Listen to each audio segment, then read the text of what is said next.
اندر آپ کو منہ کی کھانی پڑی ہے.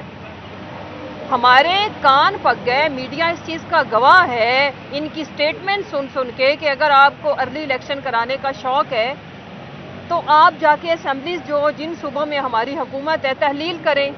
ہم نے بات کی ہے تو اس دن سے آپ کی نیندیں حرام ہو گئی ہیں. حالانکہ سوچیں اگر غور کیا جائے تو حکومتیں تو ہماری ہیں، اسمبلیز تو ہم اپنی تحلیل کر رہے ہیں. لہٰذا ان لوگوں کے بارے میں یہ کہنا غلط نہیں ہوگا کہ یہ لوگ صرف اور صرف اس ملک میں اقتدار میں رہنا چاہتے ہیں اور وہ بھی سلیکٹڈ ہو کے، ان کو کوئی بٹھا دے. اب پریشانی کا عالم یہ ہے کہ بٹھانے والے موصوف تو چلے گئے، روانہ ہو گئے. اب اگر اسمبلیاں جو کہ ہم نے کرنی ہے انشاءاللہ تحلیل ہوتی ہیں تو پھر ہم آئیں گے کیسے؟ عوام تو ان کو حلقوں کے اندر ان کے جو لوگ ہیں آگے آپ دیکھیے گا، یہ انشاءاللہ جب تحلیل ہوتی ہیں تو پارلیمنٹری بورڈ تو بنانے پڑیں گے نا. انشاءاللہ ہو کا عالم ہوگا، کوئی ٹکٹ لینے والا آپ کے پاس آنے والا نہیں ہے.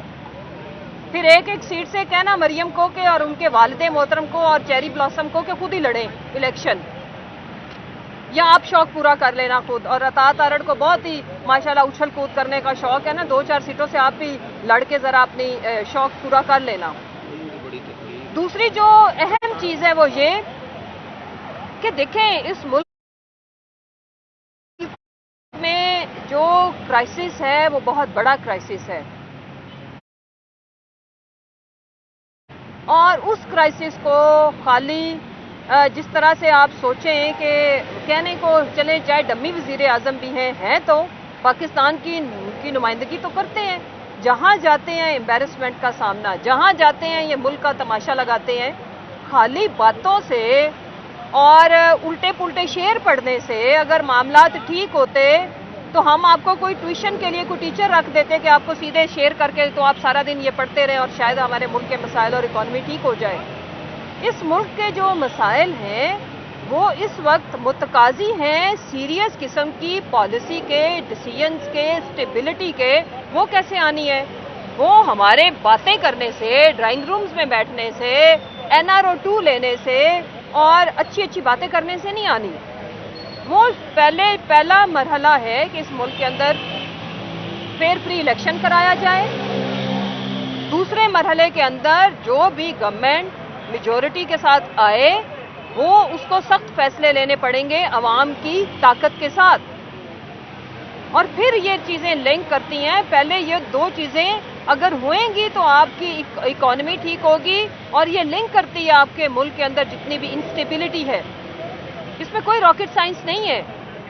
اور اگر کسی کو بھی اس ملک کا 22 کروڑ عوام کا رتی برابر بھی اس کو فرق پڑتا ہوئے گا، اس کو کیئر ہوئے گی تو وہ اس بارے میں ضرور سوچے گا. لہٰذا اس وقت جتنی بھی پولیٹیکل فورسز ہیں انہیں چاہیے کہ وہ اپنے ذاتی مفادات سے بالا تر ہو کے ملک کا سوچیں، 22 کروڑ عوام کا سوچیں. ٹھیک ہے آج عوام آپ سے، آپ کے کرتوتوں کی وجہ سے، آپ کے اعمال کی وجہ سے آپ سے ناراض ہے، وہ آپ سے انشاءاللہ بیلٹ پیپر کی شکل میں، بیلٹ باکس کی صورت میں اپنا بدلہ لے گی. لیکن اس کا مطلب یہ تو نہیں کہ ہم اپنے ملک کو اپنے ہاتھوں سے برباد ہوتے اپنی آنکھوں کے سامنے دیکھتے رہیں. میری اپیل ہے پالیسی سازوں سے، مقتدر حلقوں سے، سپریم کورٹ سے کہ آپ کا ملک ایکچولی وینٹیلیٹر پہ اس وقت، ہمیں سخت فیصلے لینے کی ضرورت ہے، اور اگر ہم نے نہ لیے تو شاید بہت زیادہ دیر نہ ہو جائے. پھر مجھے سمجھ نہیں آتی کہ سب سے زیادہ تکلیف ہونی چاہیے جو کہ نظر بھی آ رہی ہے زرداری صاحب کو، اور یہ جو پی ڈی ایم کی باقی جماعتیں ہیں جن میں بڑی جماعتیں تو 2 ہیں نا، PMLN اینڈ پیپلز پارٹی. آپ ذرا غور کریں پاکستانیوں کے یہ جو فضل الرحمان ہے اس کو کیا تکلیف ہے؟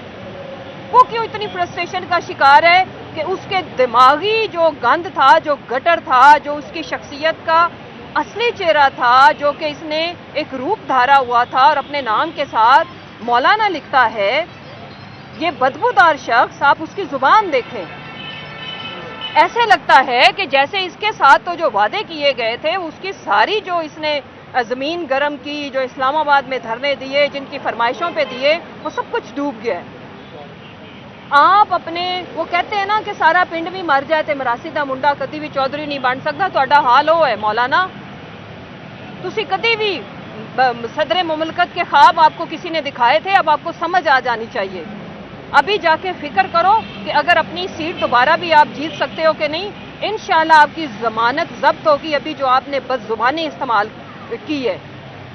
मुझे आपकी मैं बिल्कुल भी अपनी तरबियत का मुजाहरा करते हुए आपकी वालदा के बारे में ये अल्फाज नहीं बोलूंगी, क्योंकि वो भी एक औरत है। अगर वो जिंदा होती तो उन्हें शर्मिंदगी होती है आपको अपना बेटा कहने पे और आपको पैदा करने पे।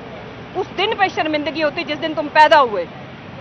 अगर तुम्हारी कोई बेटी है तो उसके बारे में सोचो। अगर तुम्हारी बीवी है, इसका मतलब ये है कि जो अब चाहता है कि उसकी घर की औरतों की इज्जत की जाए, वो कभी भी किसी दूसरे की माँ, बहन और बेटी के लिए ये जुबान इस्तेमाल नहीं करता जो गलीज जुबान तुमने इस्तेमाल की है। तुमने अपनी औकात दिखाई और तुमने साबित किया है कि तुम एक बेशरम, इस्लाम से, इस्लामिक वैल्यूज से, इस्लामिक इक़्तिदार से तुम्हारा कोई दूर दूर तक लेना देना नहीं है। और ये चीज़ साबित करती है कि तुम्हारी नस्ल में, तुम्हारी तरबियत में अच्छा खासा खोट है और कोई काफ़ी कमी रह गई है कि तुम सियासी शिकस्त को बर्दाश्त नहीं कर सके। और एक बावले और पागलपन का तुम्हारा ये आलम है कि तुमने आके लोगों की माओं को, बहनों को गालियां देना शुरू कर दी। और ऊपर से मुझे तो शर्म आती है उन लोगों के ऊपर कि जो सारा दिन हमें इखलाकियात का लेक्चर देते हैं। मुझे ये बताएं कि ये जो जुबान इसने इस्तेमाल की है, इसका जवाब हम कौन से साफ सुथरे अल्फाज के अंदर दें? हम क्या कहें? क्या हम इसकी भी माँ को ऐसे ही गाली दें? क्या हम इसकी भी बेटी को ऐसे ही गाली दें? फिर दूसरी जमात में जिनके ये किराए के ऊपर चल रहा है, जिन्होंने कॉइन्स के ऊपर इसको रखा हुआ है, ये कॉइन्स वाला गुड्डा, वहां पे पहले इसने मोहतरमा के बारे में भी यही कि जी औरत की तो हुक्मरानी नाजायज होती है। तो अब जिस जायज औरत के साथ आप जायज हुक्मरानी के जो आप माशाल्लाह से स्टेज शेयर करते हो, और आपके जो पार्टी के लोग हैं एक औरत को मौलाना कह के पुकारते हैं, तो उस बारे में क्या ख्याल है? कोई रोशनी डालेंगे? जो उनके जलसे में आती है उनको आप किस नज़र से देखते हो? या इवन मैं तो मरियम साहिबा को भी बताओ, उनको आप क्या समझते हो, किस हैसियत से देखते हो? क्योंकि वो तो जलसे में जाती भी हैं, तकारीर भी करती हैं और उनकी पार्टी में भी काफ़ी औरतें हैं। लिहाजा ये जो फ्रस्ट्रेटेड टोला है, इनकी जुबान और इनकी फ्रस्ट्रेशन ये बता रही है कि इनकी सियासी कश्ती डूब चुकी है, इनका सरमाया डूब चुका है, इनकी इन्वेस्टमेंट जा चुकी है। और इन्होंने जिनके इशारों के ऊपर इस मुल्क के अंदर छोटे बड़े लॉन्ग मार्च निकाले थे, वो उनका तो अपना अब माशाल्लाह से रफू चक्कर हो गए। अब आप अपना बंदोबस्त करो। आपका दिन उसी तरह रफू चक्कर होने का है जिस दिन इलेक्शन हो गया। आपके आने वाली नस्लों की सियासत दफन है इंशाअल्लाह। अच्छा मैम, ये बताइएगा कि आसिफ अली जरदारी को पंजाब में लॉन्च करने की जो है तैयारी की जा रही है। आप समझती हैं कि आसिफ अली जरदारी को जो है लॉन्च करके आपका जो पीटीआई का नुकसान हो सकता है पंजाब में? हरगिज़ नहीं है। क्या पीती और क्या पीती का शोरबा, ये अब इनकी औकातें नहीं रही कि पाकिस्तान तहरीक इंसाफ का और 22 करोड़ आवाम का मुकाबला करने की सलाहियत इनमें ख़त्म हो गई है। वो जो इन्होंने धंधा शुरू किया था मुकद्दस ईमानों के साथ, वो अब कर नहीं सकते, अब मुमकिन नहीं है, पॉसिबल नहीं है। ये बताएं मैडम कि जुम्मे के रोज़ क्या पंजाब की पार्लिमानी पार्टी का इजलास होने जा रहा है, और उसमें जो फैसला होगा वो अक्सरियत की बुनियाद पे होगा या जो खान साहब ने ऐलान कर दिया वही होगा? और दूसरा, अभी तक ताहाल सुनने में जो खबरें गर्दिशकारी हैं कि परवेज़ लाही साहब इमरान खान को इस चीज़ पर मनाएंगे कि असम्बलियाँ ना तोड़ी जाएँ। फ्राइडे को बिल्कुल हमारा पार्लियामेंट्री कमेटी पंजाब का इजलास है, और उसमें जो हमारी फीडबैक है वो ये है कि तमाम पार्लियामेंटेरियंस वो तो एक्साइटेड हैं, इतने हैं कि उन्होंने इस्तीफे भेजना शुरू कर दिए हैं, जिस पे हमने उनको समझाया है कि हमने रिज़ाइन नहीं करना। जिन सूबों में हमारी हुकूमत है, KPK एंड पंजाब, वहाँ पे हमने असम्बलियाँ तहलील करनी है।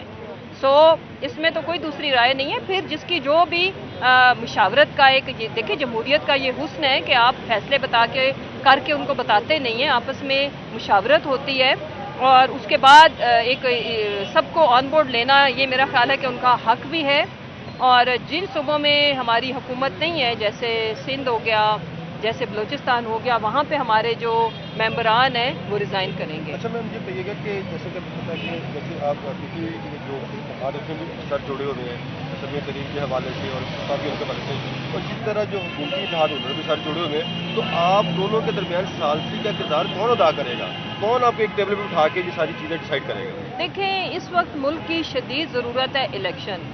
किसी को एक दूसरे के साथ सिर्फ सिंपल इलेक्शन की डेट अनाउंस करके तो हम सारे बैठ के, तो इनके ऊपर कोई रॉकेट साइंस तो है नहीं। सिर्फ आपने इंटरम सेटअप को डिसाइड करना है और उसके बाद आपने इलेक्शन कमीशन के बारे में कुछ फैसले करने हैं, दैट्स इट। इंटरिम सेटअप भी तो अब आप दोनों लोग बैठेंगे, दोनों पार्टियां जी बिल्कुल ना, तो कौन बैठेगा आपको? बैठ अभी जाएंगी तक तो सियासी कुछ जमहूरी नजर नहीं आ रही। पार्टियां, पहले तहलील हो ले, असेंबलियां गवर्नमेंट्स जा ले, तो फिर सब बैठ जाएंगे, इसमें कोई मुश्किल बात नहीं है।